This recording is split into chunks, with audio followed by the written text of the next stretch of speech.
20세기에 굉장히 중요한 전도자 한 사람이 있었는데 프란시스 셰퍼라는 사람입니다.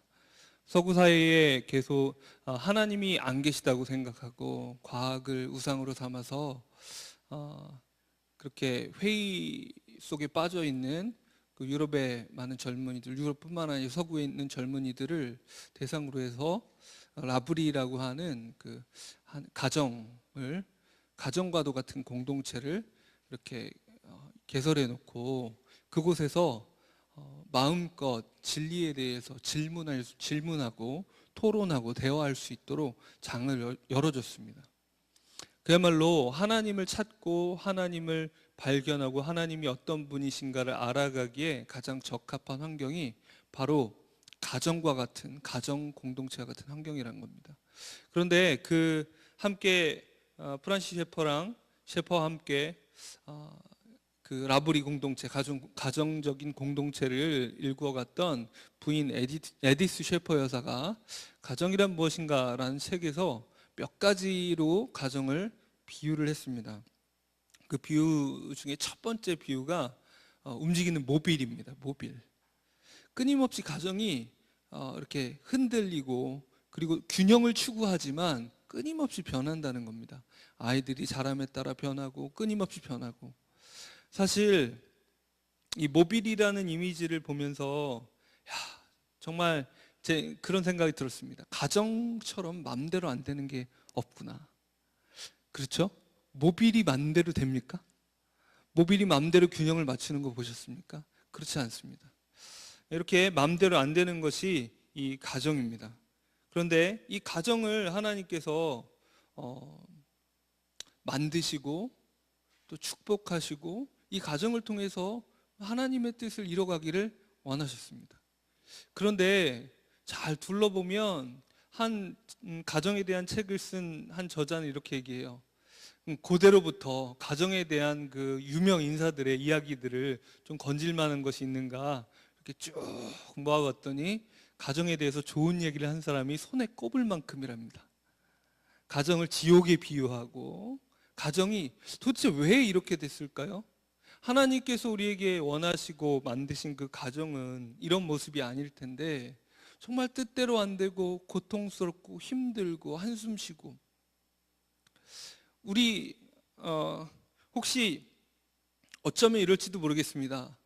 나는 가정 때문에 한숨을 한 번도 안 쉬어봤는데 이렇게 얘기한다면 혹시 배우자에게 물어보십시오. 어쩌면 내가 한숨 쉬지 않았기 때문에 내 배우자는 한숨을 더 쉬었을지도 모르겠죠. 계속 서로를 위해서 포기하고 맞추고 하는 그런 과정들일 텐데 이 모든 과정에서 하나님께서 의도하신 가정이 무엇인가를 알고 그것에서 어떻게 우리가 벗어난 있는지를 아는 것은 너무나 중요합니다. 계속 생각하면서 우리 한 사람 한 사람이 예수 그리스도의 십자가의 복음 위에 서 있느냐 그렇지 못하느냐를 끊임없이 점검할 필요가 있다는 것을 알게 됩니다. 마치 여러분 그 청년부의 재웅 형제가 군대에서 뭐 소방 이런 관련된 걸 했다 그러더라고요. 그래서 설명을 해주는데 들어보니까 지하철역에 있는 그 비상으로 비치된 그 호흡기 있잖아요. 산소통. 그걸 딱 매려면 죽을 각오를 해야 된답니다. 사실은. 왜냐하면 그걸 맨 사람이 맨 마지막에 나와야 되니까. 그렇다면 여러분 보십시오. 예를 들어서 화재가 일어났습니다. 매연이 가득합니다. 혹은 매연이 가득하지 않을지라도 불이 났으면 공기는 그냥 호흡하면 안 되는 거죠. 그곳에 있을 때 숨을 턱턱 쉬다가 호흡기를 탁 댔습니다. 이제야 숨을 쉽니다. 자, 여러분 그러면 어떻게 됩니까? 옆에 사람도 좀 호흡기를 해줘야 되겠죠? 그러고 나서 그 다음에 나는 호흡을 한번 했으니까 그냥 그대로 있으면 됩니까? 그럼 죽습니다. 그죠? 마찬가지입니다. 죄에 오염된 이 땅에서 살아갈 때 우리는 최초의 회심한 그 순간에 예수 그리스도의 생명으로 호흡했다 할지라도 오늘 다시 예수 그리스도의 십자가 앞에 돌아가지 않으면 우리는 그냥 질식해서 쓰러질 수밖에 없는 인생입니다. 근데 끊임없이 우리 자신 속이죠. 나는 이미 예수님 만났다고. 나는 이미 은혜를 안다고. 이 한 사람 한 사람이 자기 영적 생명을 유지하기에 몸부림치는 것도 중요하지만, 그런데 또 다른 측면이 있는 것 같습니다. 내가 예수 안에서 복음 안에 살아가는 것과 공동체가 복음 위에 세워져 있는가는 또 다른 문제입니다. 한 사람이 복음 위에 세워져 있을지라도 그의 가정은 전혀 복음 위에 세워져 있지 않을 수 있습니다. 몇몇 성도들은 복음 위에 세워져 있을지 몰라도 교회 공동체가 복음의 토대를 떠날 위험도 있습니다. 교회 사이에는 수없이 많은 교회들이 실제로 그랬습니다. 그러면 어떻게 나 한 사람뿐만 아니라 이 공동체가, 가정이 그리스도 복음 위에 세워질 수 있을까요? 그걸 살펴보기 위해서 먼저 어떻게 가정이 하나님의 계획으로부터 벗어나고 타락했는가를 좀 살펴볼 필요가 있습니다.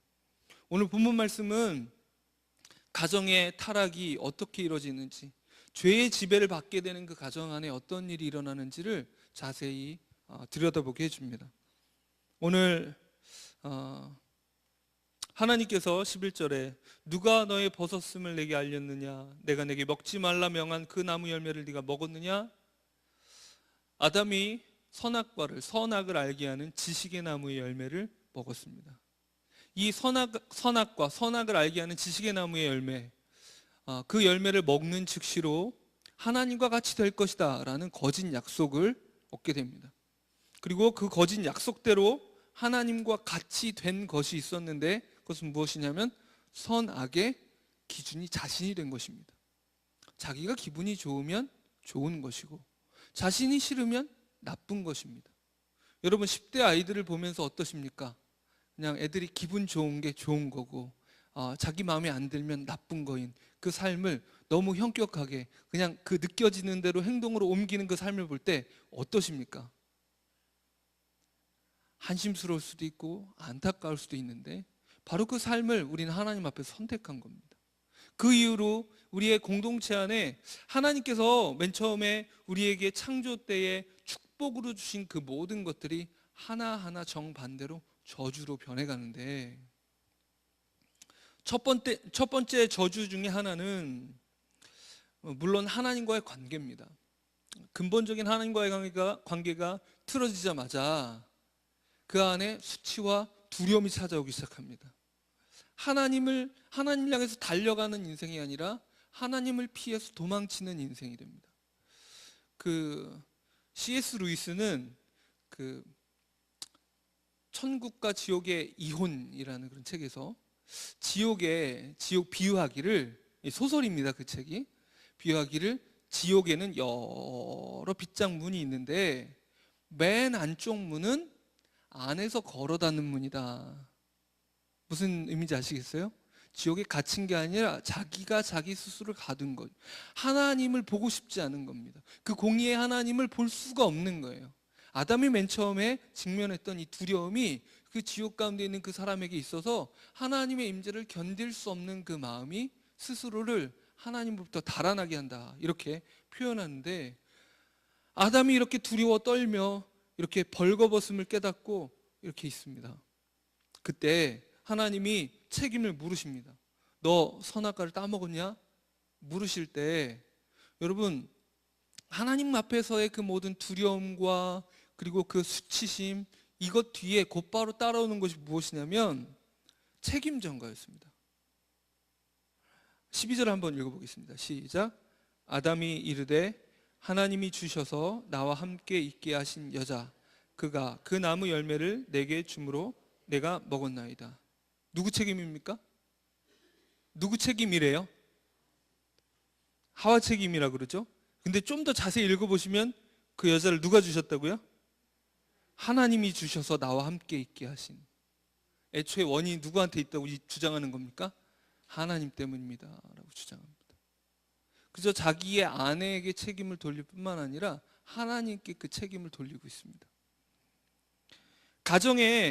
그 가정을 이루신 분이, 아담과 하와의 가정을 성립하도록 이루신 분이 누구십니까? 하나님이셨어요. 아담에게 하와를 데리고 오신 분도 하나님이셨고, 그리고 둘이 한 몸이 될지라 말씀하시면서 그 결혼의 그 가정의 목적을 제시하신 분도 하나님이신데, 이 모든 죄의 이 원인이 하나님이라고 주장하는 듯한 이 아담, 어떻습니까? 이미 아담과 하와의 가정은 하나님의 은혜의 토대를 떠나버렸습니다. 하나님으로부터 공급받지 않는 가정, 그 가정이 점점 어떻게 돼가는지를 또 보겠습니다. 이제 쭉 넘어가서요, 16절 말씀입니다. 16절 말씀 시작. 또 여자에게 이르시되 내가 내게 임신하는 고통을 크게 더하리니 내가 수고하고 자식을 낳을 것이며. 여기까지 일단 보겠습니다. 먼저 하나님께서 아담과 하와에게 사람을 지으시고 주신 문화명령이라고도 부르는 축복 중에 생육하고 번성하라, 땅에 충만하라 하신 축복이 있습니다. 여러분, 이 축복에 따르면 임신과 출산은 어떻습니까? 하나님이 주신 가장 놀라운 축복의 통로입니다. 하나님이 애초에 의도하신 거에 여러분 이 자리에 계신 권사님들, 집사님들 경험하신 그 출산의 고통이 하나님 의도하신 것이 아닌 거죠. 상상해 보십시오. 그냥 그런 출산을 경험한 여인은 이 땅에 지구상의 역사상 한 사람도 없었지만, 아무 고통 없이 아이를 낳아서 기쁨으로 그 아이를 품에 안는다고 생각해 보십시오. 어떻겠습니까? 얼마나 축복할 만한, 축하할 만한 그 현장입니까? 정말 잔치죠, 잔치. 그리고 이 진통이라고 부르는 것 대신에 뭔가 출산의 사인이 오는 때부터 모든 사람이 잔치를 하러 이렇게 있고, 그 고통스러운 신음소리를 듣는 것이 아니라 정말 그 기쁨에, 정말 그 자궁이 수축하면 수축할수록 정말 두근두근거리며 이제 아이를 보겠구나, 이제 아이를 보겠구나, 이제 아이를 보겠구나, 얼마나 기대할 만한 그 장면이 고통의 현장이 되어버렸습니다. 수고하고 자식을 낳을 것이다. 임신하는 고통, 또 수고하고 자식을 낳는 출산의 고통이 생겼습니다. 그래서 가장 큰 축복이 가장 큰 저주가 되어버렸습니다. 그래서 출산과 육아가, 그 자녀를 낳는 것이 고통이 되어버렸습니다.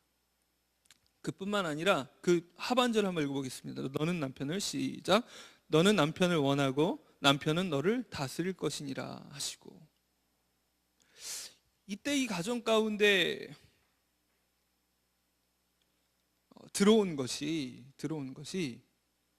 너는 남편을 원하고 라고 하지만, 너는 남편을 통제하고 싶어 하고, 그리고 남편은 너를 다스릴 것이니라. 다스린다 그러면 왠지 좋아 보이지만 군림할 것이다 라고 말하는 겁니다. 남녀가 서로를 다스리고 싶어 하는 거예요. 서로를 장악하고 싶어 하는 겁니다. 결혼하자마자 주도권 싸움을 하는 그 일의 원인이 우리 아담 할아버지에게 있습니다. 가정에 하나님이 원하시는 가정은 그 중심이 어디 있습니까? 하나님께 있습니다. 그 중심이 명확하기에 마치 태양계에서 태양을 중심으로 수금지와 목토, 천, 해 이렇게 행성들이 오가지만 단 하나도 충돌할 위험이 없잖아요. 하나님이 중심이 된 가정에서는 아내와 남편이 충돌할 필요가 없습니다. 각자가 하나님이 정해주신 그 궤도를 돌면 되는 거예요. 그럼 아름답게 그 가정이 이루어져 나갈 텐데, 이제 아담도 하와도 남편도 아내도 뭘 주장합니까? 내가 중심이다, 나에게 맞춰라. 그리고 그 주도권을 쥐는 사람이 많은 일들을 이렇게 저렇게 결정하고, 그리고 그 주도권을 쥐지 않은 사람은 한숨을 쉬면서 그 곁을 따라가야 하는, 희생당한 듯한 삶을 사는, 그런다죠. 그야말로 황혼 이혼이 많이 늘어나고 있는 시절이라고 하는데, 왜 그럽니까? 이때까지 참고 살았는데 라고 얘기하면 이렇게 얘기하는 분들이 있답니다. 인터뷰에 이 짤막한 기사가 실렸던 거에 보면, 내가 더 이상은 못 참겠다고, 그렇습니다. 그게 끊임없이 서로를 향한 불평과 비난과 원망과 어려움과 이것들이 쌓이고 쌓여서 더 이상 견딜 수 없는 그 지경에 다다른, 너는 남편을 원하고 남편은 너를 다스릴 것이니라. 끊임없이 이렇게 가정에는 주도권 싸움, 그리고 어떤 가정을 보든지 압니다. 서로가 알죠. 누가 중심에 서 있는지, 누가 더 힘이 있는지. 뭘 보면 아냐면 애들이 누구한테 허락을 받아야 되는지를 알아요. 그렇죠? 누구한테 허락을 받아야 되는지, 이게 최종 결제인지를 아이들은 알아요. 이제 그렇게 이 고통 가운데 있는 이 가정을 향한 공급의 줄도 막혀버립니다. 17절 한번 읽어보겠습니다. 시작. 아담에게 이르시되 내가 내 아내의 말을 듣고 내가 내게 먹지 말라 한 나무의 열매를 먹었은즉 땅은 너로 말미암아 저주를 받고 너는 내 평생에 수고하여야 그 소산을 먹으리라. 하나님께서 주신 가장 큰 축복 중에 하나가 땅을 정복하라는 것이었거든요. 그게 경작하는 것이고 하나님께서 주신 노동이었습니다. 처음에 했던 것도 아담이 굉장한 정신적 노동을 했죠. 이 땅의 만물에 이름을 지었습니다. 저희 집 애들 넷 이름 짓는 것도 너무나 머리 아팠는데, 이 온 만물, 곤충학자고 동물학자들 평생 하는 일이 뭡니까? 이름 짓는 일입니다. 이름 짓는 일. 그것을 관찰해서 그에 적합한 이름을 지어주고 다른 것과 구분해내는 일을 하는데, 아담이 그 노동을 했어요. 얼마나 아름다운 노동이었습니까? 자신의 아내의 이름도 자신이 지어줬습니다. 그런데 그 모든 노동이 이제는 가장 큰 고통이 되어버렸습니다. 그냥 어쩔 수 없이, 요즘이 아니라 항상 모든 시대에 먹고 살기 위해서 어쩔 수 없이 하는 그 일이 된 거죠. 가정을 둘러싼 모든 환경들이 죄로 오염되고 타락됐습니다. 이제 우리의 마음속에는 하나님의 원래 의도하신 바가 희미해져 갑니다. 여러분, 이 땅의 모든 결혼은 일시적입니다. 죽음이 두 사람을 갈라 놓을 때까지 결혼입니다. 결혼은 영원하지 않습니다. 부부의 사랑은 영원하지 않습니다. 영원한 것이 하나님의 의도가 아닙니다. 예수님께서 말씀하시기를 천국에서는 시집 가는 것도 장가 가는 것도 없다 하셨죠. 과연 그렇다면 왜 이 땅에서 그 결혼 관계를 통해서 하나님이 의도하시는 바가 무엇일까요? 여러분, 이 땅에서 모든 일시적인 것들이 천국에는 가장 궁극적이고 완성된 영원한 형태로 바뀝니다. 그래서 천국에 대해서 얘기할 때 어떤 청년은 그 전에 저한테 이렇게 물어봤어요. 목사님, 정말 궁금한데 천국에선 죽음이 없는데 천국 가면 육식동물은 어떡하죠? 육식동물 어떡하죠? 육식동물도 다 풀을 뜯겠지. 그런데 사자는 그 송곳니가 날카로운데 그 이빨이 어떻게 뭐 소처럼 변할까요? 뭐 이렇게 가보자. 근데 결혼은 어떻게 됩니까? 지금의 일시적인 이 결혼은 예수 그리스도와 교회와의 영원한 혼인 관계로 대치됩니다. 그러니까 하나님께서 이 땅 가운데 있는 부부 관계를 통해서, 가정을 통해서 원하시는 바는 무엇이냐면 바로 그곳에서 예수 그리스도와 교회의 사랑이 재현되고 이해되기를 원하시는 겁니다. 여러분, 자녀를 낳고 나서 하나님께서 나를 어떻게 생각하실까를 묵상하면 그게 좀 더 실질적이 되고 실제적이 되겠죠. 마찬가지로 남편과 아내가 자기 자신 중심이라고 주장하기를 멈추고 하나님이 원하시는 결혼의 관계를 시작할 때 무엇을 경험하게 되냐면 예수 그리스도와 교회와의 그 사랑을 더 깊이 이해하는 일이 벌어집니다. 그런데 우리는 이 결혼과 이 가정에 대해서 끊임없이 오해합니다. 나의 안락을 추구하고, 또 특별히 오늘 본문에서 다루고 있는 너는 남편을 원하고 남편은 너를 다스릴 것이니라. 우리 안에 있는 끊임없는 우상이 있는데 그 우상 중에 하나가 통제의 우상입니다. 내 마음대로 조종하고 싶은 우상입니다. 자녀도 남편도 아내도 다 내가 원하는 대로 주장하고 싶고 하고 싶은, 회사에서는 어디 다른 곳에서는 내가 나의 능력이 그만큼이 되지 않아서 내가 사장이 못 되고 혹은 상사가 못 되고 혹은 언변이 더 뛰어나지 않아서 나 중심으로 사람들이 모여들지 않고 나의 통제를 받지 않는다 할지라도 가정에서만큼은 내 마음대로 하고 싶은 것이 우리의 마음입니다. 그리고 가장 큰 희생양이 되는 대상이 누굽니까? 아이들입니다. 우리의 통제 욕구에 희생을 삼으면서 그것이 마땅하다고, 내가 아이를 훈육한다고, 교육시키는 거라고 이렇게 핑계를 대면서 끊임없이 나의 통제욕을 만족시키고자 합니다.